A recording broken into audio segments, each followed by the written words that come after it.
Hello दोस्तों, कैसे हैं। ठीक है। ये जो क्वेश्चन मैं लेके आया हूँ वो दिमाग खोलू क्वेश्चन है। ठीक है, दिमाग को खोल के रख देगा आपका। ठीक है।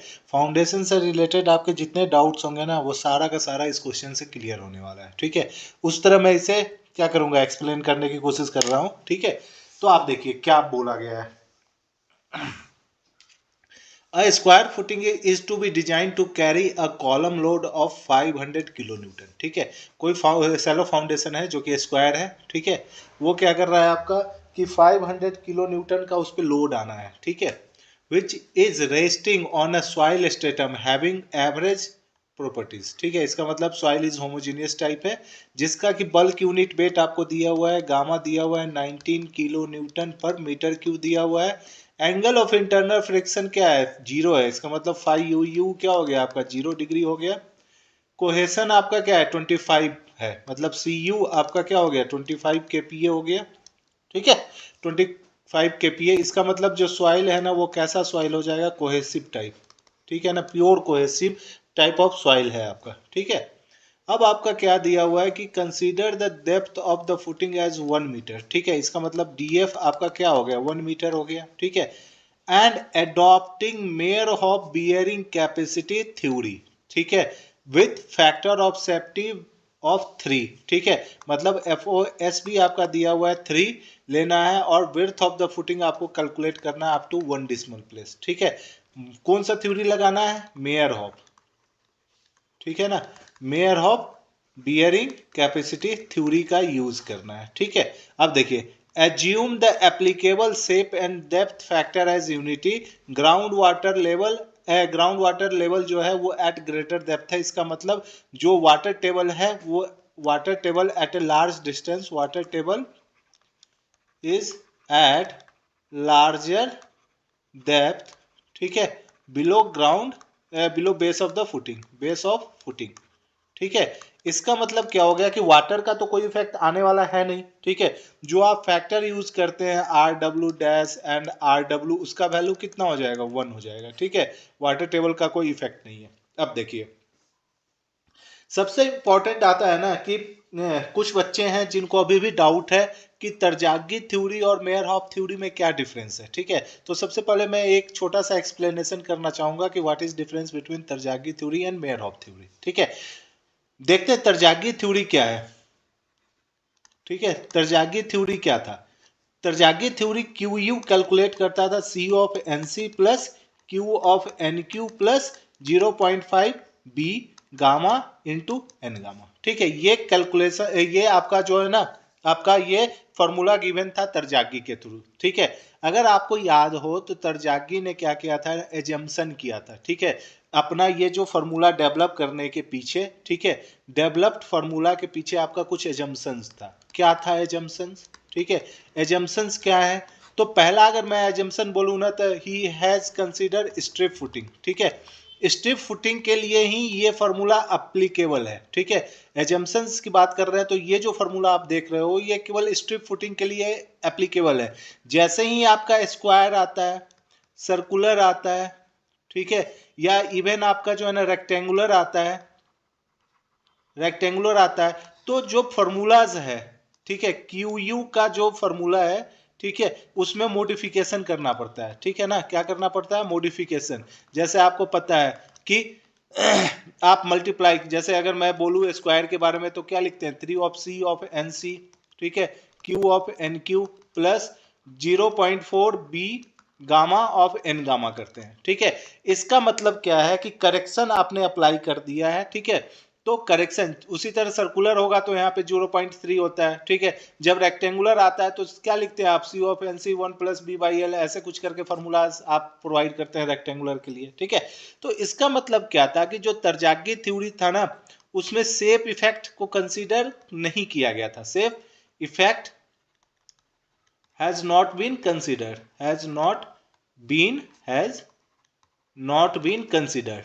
ठीक है। सेफ फैक्टर को कंसिडर नहीं किया गया था। ठीक है ना। और दूसरा, डेप्थ नहीं लिया गया था। ठीक है। Considered as footing is placed, footing is placed at the ground surface. Ground surface. ठीक है, ये तरजागी का जो है ना आपका एजम्पशन था कि जो फुटिंग है वो क्या है। ठीक है, मतलब जो आपका जो फेलियर पैटर्न ये कंसिडर नहीं, ये मैं ये लिख दिया हूं, ये बातें नहीं होंगी। मतलब आप जब सेकेंड में आएंगे ना, सेकेंड एजम्पशन में, तो आपका एजम्पशन क्या था कि जो आपका फुटिंग है, ठीक है, जिस डेप्थ पे आपने फुटिंग को प्लेस किया है, ठीक है, जिस डेप्थ पे आपने फुटिंग को प्लेस किया है, और जो बेस ऑफ द फुटिंग है मींस दिस सॉइल, ठीक है, ये सॉइल का shear strength parameter will not contribute in the resisting process. ठीक है, ये जो आपका सॉइल है इसका shear strength will not take part into the resisting. ठीक है, रेसिस्टिंग करने में ये सॉइल रेसिस्ट नहीं करेगा। ठीक है, it will act as a overburden. ठीक है, not involve in shear resistance. ठीक है, शियर रेसिस्टेंस में ये इन्वॉल्व नहीं होगा, but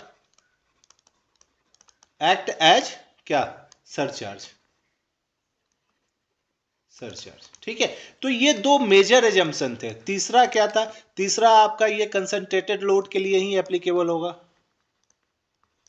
concentrated load is only applicable, applicable. ठीक है, कंसंट्रेटेड लोड के लिए ही एप्लीकेबल होने वाला है। ठीक है, इन्हीं सब जो एजम्पशंस थे ना, इसी को करेक्ट किया गया था कि किस थ्योरी के बेसिस पे, इसी को करेक्ट किया गया मेयरहॉफ थ्योरी पे। ठीक है, these corrections, these assumptions were corrected, ठीक है, इन मेयरहॉफ। मेयरहॉफ में यही सब करेक्शन किया गया। ठीक है, तो मेयरहॉफ में जो करेक्शन किया गया होगा उसमें क्या क्या आया होगा, उसमें ऑब्वियस सी बात है शेप इफेक्ट आया होगा, शेप इफेक्ट आया होगा। ठीक है, फिर आपका डेप्थ इफेक्ट भी आया होगा। डेप्थ इफेक्ट क्यों, क्योंकि जिस सॉइल की बात कर रहे हैं ये सॉइल भी आपका क्या होगा, शियर रेसिस्टेंस में हेल्पफुल होगा। ठीक है, तो हमें डेप्थ भी कंसीडर करना पड़ेगा कि किस डेप्थ पे है। जितना ज्यादा डेप्थ होगा ऑब्वियस सी बात है उसका कंट्रीब्यूशन उतना ही ये होगा। ठीक है, फिर आपका इंक्लिनेशन इफेक्ट भी आता है। ठीक है, इंक्लिनेशन इफेक्ट भी आता है। इसका मतलब लोड अगर इंक्लाइंड है ना, कहने का मतलब क्या है कि अगर आप ये फुटिंग एज्यूम कर रहे हो, जो तरजागी थ्योरी एप्लीकेबल था वो केवल सेंटर पे जो लोड लग रहा है उसी के लिए एप्लीकेबल था। ठीक है, या जो वर्टिकल लोड है ना, वर्टिकल लोड उसी के लिए एप्लीकेबल था। ठीक है, और कंसेंट्रिक होने चाहिए।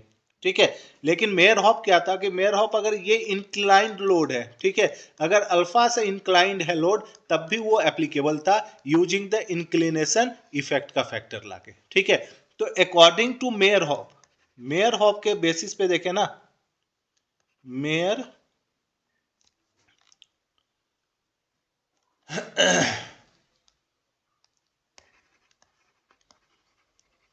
मेयरहॉफ के बेसिस पे देखें ना, तो क्यू यू का फॉर्मूला क्या होता है, क्यू यू का फॉर्मूला होता है सी ऑफ एन सी। ठीक है, अब देखिए सी में हमें क्या देना पड़ेगा, shape effect, depth effect, inclination effect. ठीक है, तो देखिए,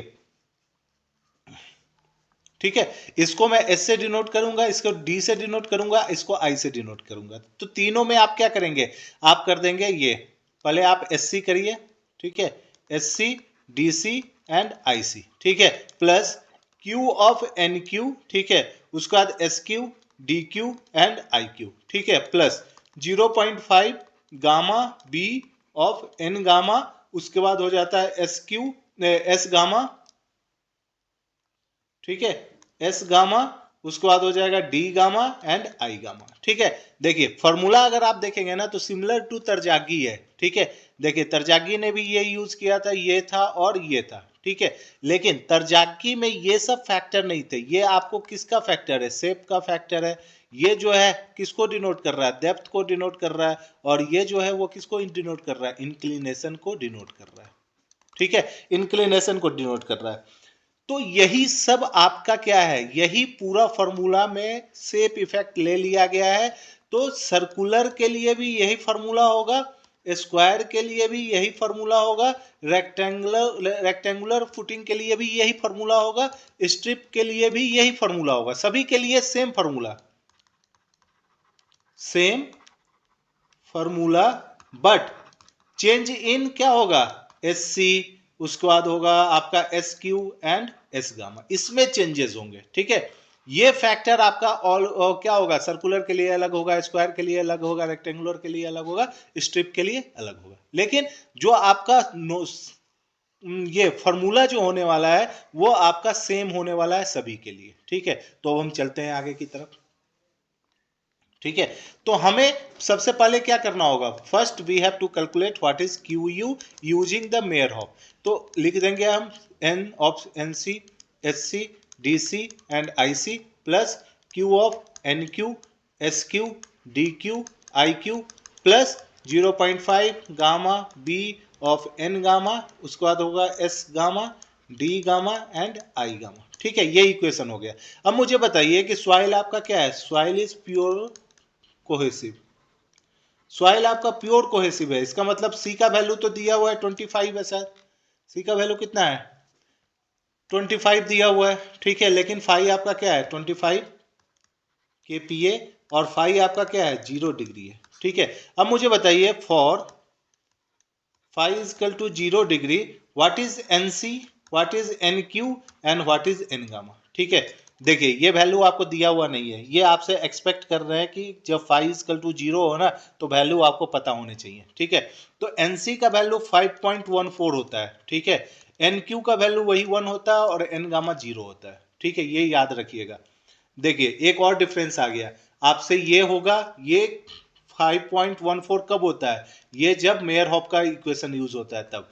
एन सी इजकल टू 5.7 होता है for phi U equal to 0, किस केस में, तरजागी के केस में, ठीक है। तरजागी का जब बियरिंग कैपेसिटी इक्वेशन आएगा ना वहां पे एन सी इजकल टू 5.7 होता है। तो ये ध्यान रखना है कि मेयर हॉप में ये जो एन सी होगा वो 5.14 होगा, तरजागी के केस में ये वाला जो वैल्यू होगा 5.7 होगा, ठीक है। तो ये याद रखिएगा आप लोग।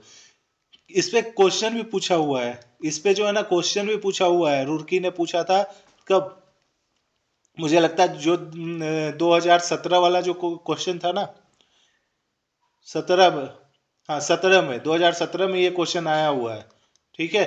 उन्होंने कुछ पाई प्लस 2 करके दिया था, ठीक है ऑप्शन। तो ये क्वेश्चन आया हुआ है, इसलिए आप ध्यान रखेंगे कि मेयर हॉप में ये यूज करना है और तरजागी के केस में एनसी का वैल्यू ये यूज करना है, ठीक है। अब मुझे बता दीजिए, और आप अगर देखेंगे ना तो यहाँ सेफ फैक्टर के बारे में भी बोला गया है, ठीक है। क्या बोला है इन्होंने सेफ फैक्टर के बारे में, applicable shape and depth factor consider as unity, ठीक है। सभी केस में जो सेफ फैक्टर और डेप्थ फैक्टर है वो क्या यूनिटी है, ठीक है। और इंक्लिनेशन के बारे में नहीं बोला है तो वो भी फैक्टर क्या हो जाएगा 1 हो जाएगा, ठीक है। इसका मतलब आप एस सी, ठीक है, is equal to D C is equal to I C और सभी किसके बराबर होगा 1। उसी तरह S Q is equal to D Q is equal to I Q और इसका भी वैल्यू 1 हो जाएगा। फिर आप S gamma is equal to D gamma is equal to I gamma और इसका भी वैल्यू क्या हो जाएगा 1 हो जाएगा, ठीक है। तो सारे फैक्टर को बोल रखा है इन्होंने 1, तो हमने 1 ले लिया। अब सॉल्व करना स्टार्ट करते हैं, ठीक है। देखिए क्यू यू को लिख देंगे, सी का वैल्यू कितना है 25, एनसी का वैल्यू हम क्या लेंगे 5.14, ऑब्वियस सी बात है सभी फैक्टर 1 1 1 हो जाएंगे, ठीक है। प्लस क्यू कितना है, क्यू है आपका गामा इंटू डी एफ, ठीक है, इंटू एन क्यू का वैल्यू 1 हो गया, एस सी ये सब भी 1 हो गए, ठीक है। और यहां से एन गामा का वैल्यू 0 है तो ये पूरा का पूरा फैक्टर क्या हो जाएगा 0 हो जाएगा, ठीक है। So what is Q you, Q U क्या हो जाएगा 25,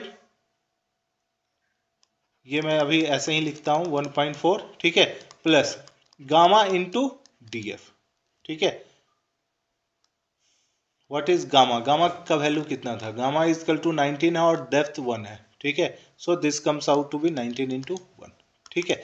अब मुझे बताइए व्हाट इज 25 इंटू ये, तो सिंपल सी बात है, मैं इसको क्या कर दूंगा मल्टीप्लाई कर दूंगा, ठीक है। 25 into 5.14, so this comes out to be 128.5 plus 19, ठीक है। अब देखिए ये 0.5 17 4 एंड 1 ये किलो न्यूटन पर मीटर स्क्वायर में आ गया। ओके जैसे ही आपने क्यू यू निकाल लिया, ठीक है, आप अब आपको बोला गया है कि मतलब foundation is design for 500 kilo newton of load, ठीक है, this much load foundation has to take, ठीक है, that means this 500 is the load, means the design load is what, 500 kilonewton. So what will be the design stress? Design stress will be 500 get divided by b square, because the footing is square, ठीक है, footing आपका क्या है, footing is to be square, ठीक है, square footing है तो हमने बी विड्थ एज्यूम कर लिया है, ठीक है, बी विड्थ एज्यूम किया है, ठीक है, इसका मतलब क्या हो जाएगा, what will be the stress, stress is 500 B square, ठीक है, और जो आपका डिजाइन स्ट्रेस है ना, this design stress is nothing but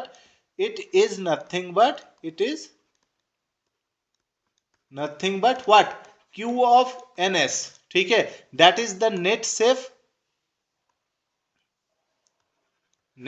safe bearing capacity, ठीक है, बियरिंग कैपेसिटी, ठीक है, तो जो आप जिस लोड के लिए आप डिजाइन करते हो ना, या जिस स्ट्रेस के लिए आप डिजाइन करते हो, दैट इज नथिंग बट क्या होता है, N S, Q of N S होता है, ठीक है, इसका मतलब आपने क्यू यू तो निकाल लिया है, अब आप यहां से क्या निकालेंगे, Q of N U, Q of N U क्या होता है, नेट अल्टीमेट क्या होता है, Q of U minus gamma into D F, ठीक है, तो ये हो जाएगा 147.5 माइनस 19 इंटू 1, ठीक है, सो ये कितना हो जाएगा 128, ठीक है, किलो न्यूटन पर मीटर स्क्वायर, ठीक है, अब क्यू ऑफ नेट अल्टीमेट से आप क्यू ऑफ नेट सेफ कैसे निकालते हैं, so this is nothing but Q of N U get divided by factor of safety, ठीक है, तो ये क्या हो जाएगा 128 गेट डिवाइडेड बाय 3, ठीक है, तो 3 जैसे ही आपने किया तो क्या हो जाएगा, अब what will be the value,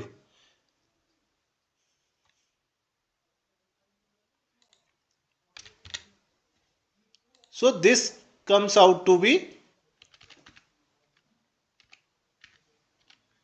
so this will be 42.83 kilo Newton पर मीटर स्क्वायर, ठीक है, अब आप क्या कर देंगे, क्यू ऑफ एन एस को आप इक्वेट कर देंगे किससे, 500 बाई बी स्क्वायर से, क्योंकि यही आपका क्यू ऑफ एन एस ही क्या होता है, डिजाइन स्ट्रेस होता है, ठीक है, सो मैंने इसको इक्वेट कर दिया इससे, ठीक है, so what is B square, that will be 500 get divided by 43, ठीक है, so this comes around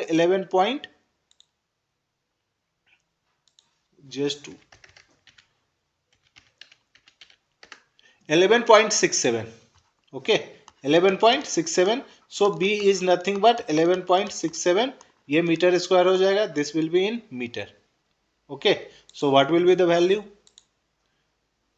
so this comes out to be 3.42 metre, ठीक है, तो b का वैल्यू आप यहां से क्या देखेंगे, b का वैल्यू आपको निकालना है round off to 1 decimal place, ये बहुत ही इंपॉर्टेंट है पढ़ना, round off to 1 decimal place, that means 3.4 metre is the correct answer, ठीक है, यही इसका क्या हो जाएगा करेक्ट आंसर।